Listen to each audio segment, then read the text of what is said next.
Hello all my dear students of class 6, this is Priyanka Arora welcoming you all once again to Maths online class. Yes students, so here I am beginning your revision sessions and you know that I have already started giving you the revision test. So whatever I have given you in revision test 1 and revision test 2, so today in this particular video I will be explaining you all those questions of revision test 1 and revision test 2. So let us firstly begin with the questions of section A of your paper pattern, that is objective type questions from MCQ. Okay, so let us begin with that. So as you know that section A is related to the objective type questions and in which you will get MCQs and true false. So here those sample MCQs which I have given you in revision test, I am discussing it with you. So just pay attention. The first question is 376 minus 350 plus 235. So here you have to solve it and find the answer. So when you will subtract 350 from 376, you will get 26, and 26 plus 235 will give you what? It will give you 261. So this is solution based. To do the solution in rough, or if oral calculation you can do, then do it orally and find out your answer. Then B part, second part. और number is divisible by 12. कोई भी number 12 से तब divisible होता है if it is divisible by dash and dash both. अगर वो कौन से दो नंबर से डिविजिबल होगा तो वो 12 से भी डिविजिबल होगा. 2 and 3, 2 and 4, 3 and 4 और 3 and 5. अगर कोई नंबर 3 के टेबल में भी आता है और 4 के टेबल में भी आता है, अगर 3 और 4 दोनों के टेबल में आता है तो वो 12 के टेबल में भी आएगा. ओके, सो इसका करेक्ट आंसर होगा option C. Fine. See, now third part. It is 906 plus 12 is equals to 12 plus dash. यहाँ पे आप देख सकते हैं स्टूडेंट्स, बीच में equals to का साइन है. equals to के लेफ्ट हैंड साइड में आपको दो नंबर्स दिख रहे हैं और इक्वल टू के राइट हैंड साइड में आपको एक ही नंबर दिख रहा है.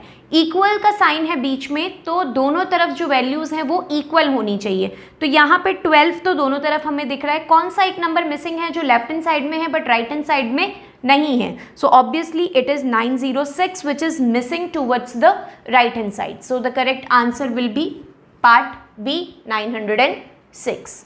Then fourth part, it is dash is neither negative nor positive.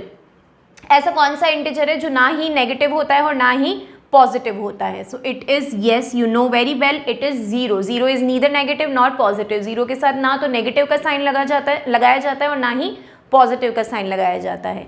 Then fifth part, 500 shared in the ratio 4:1 is dash and dash. अगर 500 को हम शेयर करते हैं, डिस्ट्रीब्यूट करते हैं 4:1 में, तो क्या डिस्ट्रीब्यूशन होगा? तो मैंने आपको डिस्ट्रीब्यूशन वाले क्वेश्चंस बताए थे. 500, तो पहले आप जो रेशियो गिवन है वो क्या गिवन है? 4:1. आप इसका सबसे पहले सम निकालेंगे, तो सम ऑफ रेशियो क्या निकल जाएगा? 4 + 1 is equals to 5.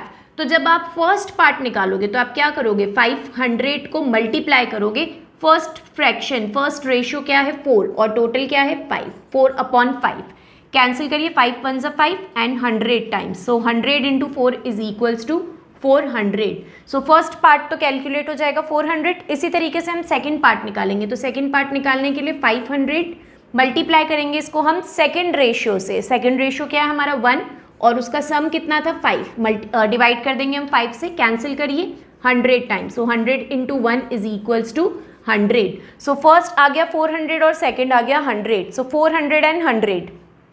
Option A is 200 and 300, B is 100 and 400, 250 and 250, and option D is 400 and 100, which we have calculated. Firstly 400 and then 100. That means part 5th correct option is option D. Okay students? Yes students, so the second question is true or false. Now some statements are there and we have to tell that these statements are true or false. So see, the first statement is the method of first finding the value of one unit and then the unit of required number of unit is called the unitary method. वो method जिसके through हम किसी भी quantity की पहले 1 की rate निकालते हैं और फिर उसके बाद में जितनी पूछी गई है उसकी रेट निकालते हैं, तो उस पर्टिकुलर मेथड को यूनिटरी मेथड कहा जाता है. सो this is absolutely true. I have taught you this thing in unitary method in exercise 14.3 of your chapter number 14 comparing quantity. So please remember it. It is when we find the value of 1 unit and then the required number of unit, then it is called as the unitary method. So this first one will be true. Then all numbers to the left of a number line. अगर एक number line है, suppose एक number line है हमारे पास में, तो number line का ये होता है लेफ्ट और ये होता है right hand side. Okay, so ये लेफ्ट है और ये राइट है. So all the numbers to the left of a number line are greater than the numbers to the right of a number line. कहा जा रहा है कि लेफ्ट हैंड साइड में जो नंबर्स होते हैं वो राइट हैंड साइड के नंबर से ग्रेटर होते हैं. आपको पता है लेफ्ट हैंड साइड में नेगेटिव वैल्यूज़ आती है और राइट हैंड साइड में पॉजिटिव वैल्यूज़ आती है. तो नेगेटिव वैल्यू पॉजिटिव वैल्यू से कैसे ग्रेटर हो सकती है? तो लेफ्ट हैंड साइड जो होती है वो हमेशा राइट हैंड साइड से क्या होती है?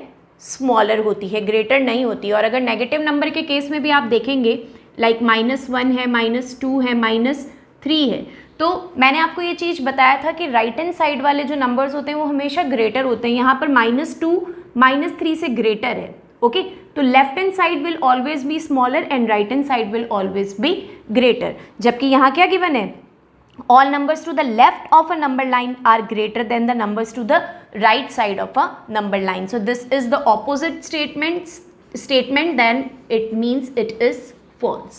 Okay, next, 0 subtracted from a whole number will always be the whole number itself. 0 को अगर आप किसी भी whole number में से subtract करोगे, like आप example ले लो, यहाँ पर मैंने लिया whole number 95, इसमें से अगर मैंने 0 को subtract करा, तो 0 को अगर किसी भी होल नंबर में से सब्ट्रैक्ट करेंगे तो हमें वापस होल नंबर ही मिलेगा. सो दिस इज एब्सोल्युटली करेक्ट. आप जब 95 में से 0 को माइनस करेंगे तो आपको रिजल्ट वापस क्या मिलेगा? 95 only. So here that means it is true. Next, numbers which has only 2 factors. ऐसे नंबर्स जिसके सिर्फ 2 ही फैक्टर्स होते हैं, 1 एंड द नंबर इटसेल्फ. एक तो 1 और एक वही number. So they are called as the composite number. So this is false. अगर कोई भी नंबर है उसके 2 फैक्टर ही आ रहे हैं, 1 और नंबर इटसेल्फ, तो वो नंबर्स कहलाएंगे prime numbers, not composite number. Composite numbers तो वो नंबर्स होते हैं जिसके 2 से ज़्यादा फैक्टर्स होते हैं. ओके, और अगर 2 ही फैक्टर्स होते हैं तो वो होते हैं prime numbers. That's why it is false. Then in Roman numerals 10 can be subtracted from L and C only. Roman numerals के अंदर जो लेटर x होता है उसको हम सिर्फ और सिर्फ L and C में से ही सब्ट्रैक्ट कर सकते हैं. So this statement is absolutely correct. जो लेटर x होता है वो सिर्फ L और C में से ही सब्ट्रैक्ट होता है, उसके अलावा और किसी लेटर में से सब्ट्रैक्ट नहीं होता है. So this one is true. Okay students, so these were all the questions related to the objective type questions which I have given you in your revision test 1. So now let us move on to those questions which I have given you in revision test 2. Yes students, now see question number first of your revision test 2 is estimate the difference between 89,189 and 85,817 using the general rule. General rule अगर ऐसा कभी भी लिखा हुआ आता है तो आपको क्या करना है? इन नंबर्स को एस्टिमेट मीन्स राउंड अप करके फाइंड आउट करना है. राउंड अप और राउंड डाउन करके हमें फाइंड आउट करना है. तो सबसे पहले स्टूडेंट्स हम फाइंड आउट करेंगे एक्चुअल डिफरेंस. आप पहले एक्चुअल डिफरेंस फाइंड आउट करोगे. एक्चुअल डिफरेंस आएगा आपका 89189 एंड 85817. इसके बीच में आप जिस तरीके से हम नॉर्मल डिफरेंस फाइंड आउट करते हैं वैसे आप नॉर्मल डिफरेंस फाइंड आउट करेंगे. So see 9 - 7 is equals to 2, 8 - 1 is equal to 7, 1 - 8 is not possible, so 9 will become 8 and 1 will become 11. So 11 - 8 is equals to 3. Then 8 - 5 is equals to 3. So 3372 because 8 - 8 is 0. Now we have to find the estimated difference. अब हम find out करेंगे estimated difference. General rule के अंदर आपको यही ध्यान रखना है, आपको राउंड अप या राउंड डाउन कितने में करना है. यहाँ पर स्पेसिफाई नहीं कर रखा है कि हमें नियरेस्ट 10 में करना है, नियरेस्ट 100, नियरेस्ट 1000 या नियरेस्ट 10,000. तो बेसिकली हम क्या करते हैं, पहले हम देखते हैं हमारा नंबर कितनी वैल्यूज़ तक गिवन है. लाइक ये जो नंबर है दोनों ये 10,000 प्लेस तक गिवन है, तो हिसाब से हमें क्या करना चाहिए, इसको 10,000 प्लेस तक राउंड अप या राउंड डाउन करना चाहिए, क्योंकि ये 10,000 प्लेस तक गिवन है। तो देखिए अगर आप इसको 10,000 प्लेस तक राउंड अप या राउंड डाउन करेंगे तो क्या होगा, 10,000 में हम 1000 प्लेस के ऊपर जो अंडरलाइन है या बॉक्स है वो हम पुट करते हैं। तो यहाँ पर आप 9 को देखेंगे, 9 जो है वो 1000 प्लेस पर है, that means greater than 5। Greater than 5 तो इसकी प्रीवियस वैल्यू क्या होगी, राउंड अप। 8 है तो वो हो जाएगा 9, तो यहाँ पर क्या हो जाएगा 90,000 अगर ये राउंड अप होता है तो। इसी तरीके से यहाँ पर 85,817, यहाँ पर अगर हम इसको भी नियरेस्ट 10,000 में करते हैं तो हम 1000 प्लेस को देखेंगे, दैट मीन्स 5 को, तो ये भी राउंड अप होगा। तो राउंड अप होने से ये जो 8 है ये क्या हो जाएगा 9, तो 90,000। अब देखिए आप 90,000 और 90,000 को माइनस करेंगे तो आपका रिजल्ट क्या आ जाएगा, 0। दैट मीन्स एक्चुअल तो आ रहा है 3,372 और एस्टिमेटेड क्या आ रहा है, 0। So this is not correct, this is wrong. आपको रफ में आप पहले करके देखिए, नियरेस्ट 10,000 में आपको खुद को समझ आ जाएगा कि ये जो है एस्टिमेटेड डिफरेंस नहीं है। एस्टिमेटेड का मतलब ही ये होता है जो एक्चुअल के नियर अबाउट हो, उसके आसपास हो। तो 0 तो कहीं भी 3,372 के नियर अबाउट नहीं है। सो ये करने से आपको क्या पता चल रहा है कि ये जो पर्टिकुलर नंबर्स गिवन है ये हमें नियरेस्ट 10,000 में तो राउंड अप नहीं करने हैं। तो नियरेस्ट 10,000 में नहीं करने तो हम नियरेस्ट 1000 में करके देखते हैं। नियरेस्ट 1000 में जब आप करोगे स्टूडेंट्स तो आपको 100 प्लेस को अंडरलाइन करना पड़ेगा या 100 प्लेस के ऊपर आप बॉक्स बना देंगे। ओके, अब जब आप इसको राउंड अप करेंगे या राउंड डाउन करेंगे तो आप देखेंगे यहाँ पे 1 है जिसके ऊपर बॉक्स बनाया है, तो 1 मीन्स राउंड डाउन। सो 89 ही रहेगा, उसमें कोई चेंज नहीं आएगा, तो it will be 89,000 only. Okay, और यहाँ पर जो बॉक्स हमने बनाया वो 8 के ऊपर बनाया है, तो ये भी क्या हो जाएगा राउंड अप। सो 85 क्या हो जाएगा 86, राउंड अप होके हो जाएगा 86। अब आप इसमें 3 zeros पुट करेंगे। 3 zeros क्यों, क्योंकि हमने नियरेस्ट 1000 में राउंड अप करा है, तो नियरेस्ट 1000 मीन्स 3 zeros आते हैं 1000 में, तो that's why 3 zeros will come here. Now you subtract 0 0 0 and 9 minus 6 is equals to 3, so 3,000. Okay, now you see the estimated is nearest to actual. तो इस तरीके से आपको ध्यान में रखते हुए जनरल रूल को फॉलो करते हुए आप राउंड अप या राउंड डाउन करेंगे। आपको खुद को देखना होगा कि आपको नियरेस्ट 10,000 में करना है या नियरेस्ट 1000 में करना है। तो आप रफ में एक बार करके देख लीजिए, फिर जिससे आपको एक्चुअली नियरेस्ट वैल्यू लग रही है उसी के अंदर आप राउंड अप या राउंड डाउन करके अपनी वैल्यू फाइंड आउट करेंगे। Okay, see now the next question, find the prime factors of 64। यहाँ पर आपको 64 के प्राइम फैक्टर्स फाइंड आउट करने हैं। बहुत सिंपल है ये, आप क्या कर सकते हो, आप इस तरीके से फॉर्मेट बना के इसके प्राइम फैक्टराइजेशन फाइंड आउट करेंगे, या फिर आप फैक्टर ट्री मेथड से भी इसको फाइंड आउट कर सकते हैं। तो मैं दोनों मेथड आपको बता रही हूँ, आपको जो ईजी लगे आप उसको फॉलो कर सकते हैं। सो सबसे पहले ये 2 की टेबल से होगा, 2 3 6, 2 2 4, again by the table of 2, 2 1 2, 2 6 12, again by the table of 2, 2 8 16, then again by the table of 2, 2 4 8, again by the table of 2, 2 2 4, and then finally again by the table of 2, 2 1 2. So ये तो था prime factorisation method. अब अगर मैं factor tree method देखती हूँ तो इसके अंदर आप क्या करेंगे स्टूडेंट्स, यही करेंगे। 64 आप सबसे पहले लिखेंगे और इसकी बना देंगे आप ब्रांचेस। ओके, फर्स्ट ब्रांच में लेफ्ट हैंड साइड में आप लिखेंगे 2, प्राइम फैक्टर्स आएंगे लेफ्ट हैंड साइड में। सो 2 की टेबल में 64 आता है 32 टाइम्स। यहाँ पे अगेन हमें ब्रांचेस बनानी है। ये ब्रांचेस तब तक चलती रहेगी जब तक दोनों ब्रांच में आपके पास में प्राइम नंबर्स नहीं आ जाती हैं। यहाँ पे आप वापस इसको 2 से करेंगे, how many times 16 times. Then again 2 की टेबल से how many times 8 times. Then again 2 की टेबल में how many times 4 times.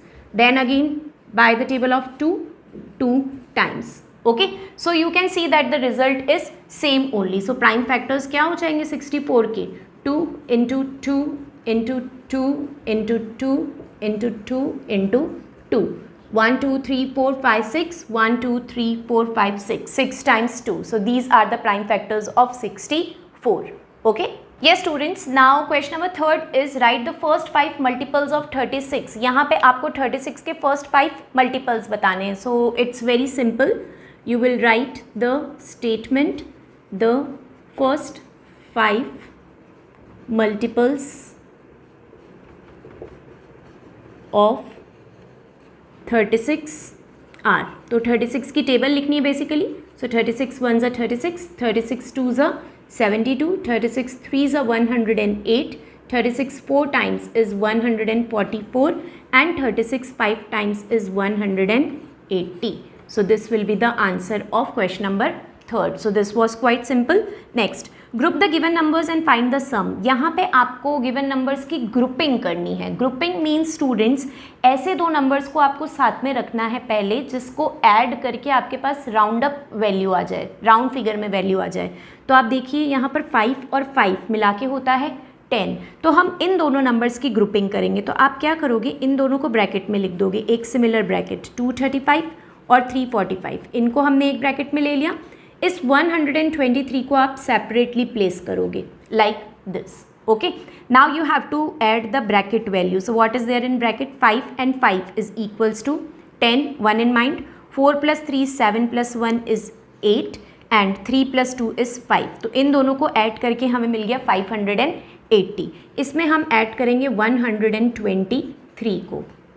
Now see, अब हम सिंपली ऐड कर सकते हैं. 0 + 3 is 3, 8 + 2 is 10, 1 in mind. 5 + 1 is 6 + 1 7. सो 703 इसका आंसर हो जाएगा. अगर क्वेश्चन में लिखा हुआ है ग्रुप एंड फाइंड द सम, तो आपको ये ग्रुपिंग करके शो करना पड़ेगा. अगर आप डायरेक्ट ऐड करोगे तो आपका आंसर तो करेक्ट आएगा, लेकिन जो क्वेश्चन में पूछा गया है वो सेटिस्फाई नहीं होगा. तो क्वेश्चन में अगर ग्रुपिंग वर्ड है तो आपको ग्रुपिंग करके शो करना पड़ेगा स्टूडेंट्स. अगर आप डायरेक्ट ऐड करके और आंसर कैलकुलेट कर देते हैं 703, so you will not going to get complete marks for this particular question. अगर ये क्वेश्चन 2 मार्क का है तो आपने अगर डायरेक्ट ऐड करके 703 लिख दिया तो आपको 1 मार्क ही मिलेगा इस क्वेश्चन के अंदर, 2 मार्क नहीं मिलेंगे, क्योंकि आपने ग्रुपिंग करके नहीं शो करी है इस क्वेश्चन में. तो आप ध्यान रखिएगा, अगर ग्रुपिंग वर्ड है तो आपको ग्रुपिंग शो करनी होगी यहाँ पे.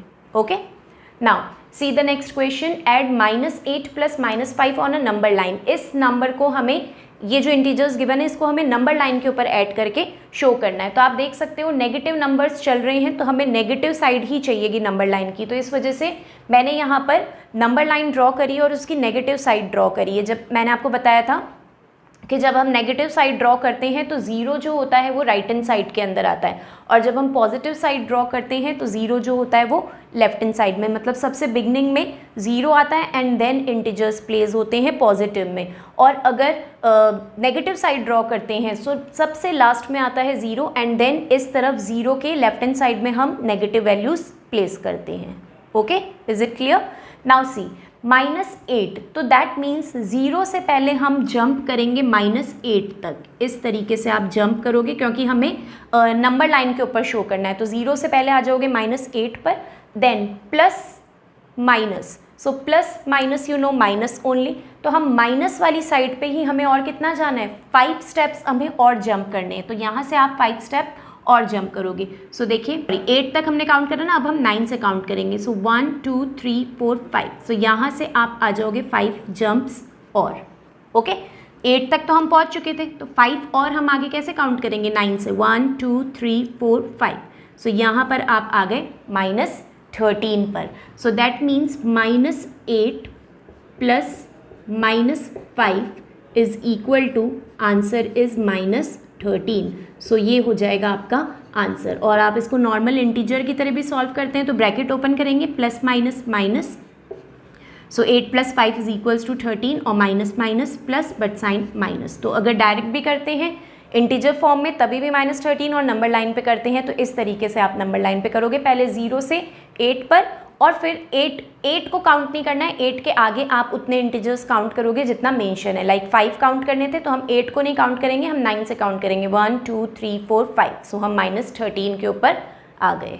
Okay, so like this you have to add the integers on a number line. Yes students, see now question number 6 is find two equivalent ratios for 5:8. 5:8 के हमें दो equivalent ratios find out करने हैं. तो सबसे पहले आप statement लिखेंगे, two equivalent ratios for 5:8 are. अब इनके इक्विवेलेंट रेशियो निकालने के लिए, जब मैंने आपको इक्विवेलेंट रेशियो का टॉपिक एक्सप्लेन किया था स्टूडेंट्स, तो मैंने आपको बताया था कि इक्विवेलेंट रेशियो हम मल्टीप्लाई करके भी निकाल सकते हैं और डिवाइड करके भी निकाल सकते हैं. अगर जो दोनों नंबर जो गिवन है रेशियोज के वो किसी सेम टेबल से डिविजिबल हैं तो हम उसको डिवाइड कर सकते हैं. आप अभी देख सकते हैं 5 और 8 किसी भी सेम टेबल से डिविजिबल नहीं है, तो ये मल्टीप्लाई करके ही फाइंड आउट होंगे। तो मल्टीप्लाई आप कैसे करोगे, 5/8 को आप फ्रैक्शन में भी लिख सकते हो 5/8 करके। अब इसका इक्विवेलेंट फ्रैक्शन निकालना है, 2 इक्विवेलेंट फ्रैक्शन निकालने हैं। ओके, तो 5/8 आप 2 बार लिखोगे। पहले आप क्या करोगे, इसमें न्यूमरेटर और डिनोमिनेटर को आप 2 से मल्टीप्लाई कर दो और सेकंड में आप इसको 3 से मल्टीप्लाई कर दो। ये कंपलसरी नहीं है कि आपको 2 और 3 से ही करना है, आप चाहो तो 5 और 5 से कर सकते हो, 9 और 9 से कर सकते हो, 10 और 10 से कर सकते हो। हमें 2 इक्विवेलेंट फ्रैक्शन निकालने हैं, तो हम किसी भी 2 सिमिलर नंबर से इसको मल्टीप्लाई कर सकते हैं। सो 5 2 इज 10 एंड 8 2 इज 16। सो पहला इक्विवेलेंट फ्रैक्शन आ गया 10/16 और दूसरा आ गया 5 3 15 एंड 8 3 इज 24। सो ये हो गया आपका सेकेंड इक्विवेलेंट फ्रैक्शन। तो यहाँ पर आ जाएगा 10/16 एंड 15/24। सो ये हो गए 2 equivalent fraction given equivalent fraction के। ओके, इसी तरीके से आप कोई भी 2 रेशियो गिवन होंगे उसके इक्विवेलेंट रेशियोज फाइंड आउट कर सकते हैं। अगर यहाँ पर ये डिवाइड हो रहा होता किसी भी सेम टेबल से, तो हम उसी सेम टेबल से न्यूमरेटर और डिनोमिनेटर में डिवाइड करके उसका इक्विवेलेंट रेशियो फाइंड आउट कर लेते। Okay, clear the topic equivalent ratios. Now the next is question number 7, which ratio is greater 5/9 और 7/11। 2 रेशियोज गिवन है 5/9 और 7/11। इन दोनों में से कौन सा ग्रेटर है ये हमें फाइंड आउट करना है। इसके लिए आप क्या करेंगे स्टूडेंट, सबसे पहले आप इसको फ्रैक्शन में अरेंज कर दो, 5/9 एंड 7/11। ओके, फ्रैक्शन में अरेंज करने के बाद में आप क्या करिए, इसको सिंपली क्रॉस मल्टीप्लाई कर दीजिए।